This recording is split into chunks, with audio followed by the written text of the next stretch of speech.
relational tension and open conflict. Let's talk about the tension first. It's similar to coldness, but let's use another metaphor for it. Most of you are aware of the old game called tug of war. You know the tug of war game, right? You get two parties or two groups of people on either end of a long rope and probably a sand pit in the middle, and you're trying to be pulled across the line or into the sand pit. And what happens is there's tension on the rope, each side pulling against the other. And the idea of tug of war is power. Okay, who has the most power? Okay.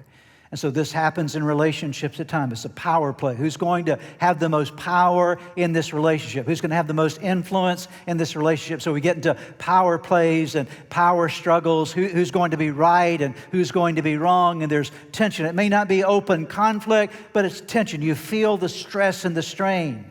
And there's so many homes that you walk into, and it's not just a matter of the home being cold, but you feel tension in the air. It's just tension. It seems as though it's just the slightest spark could cause an explosion.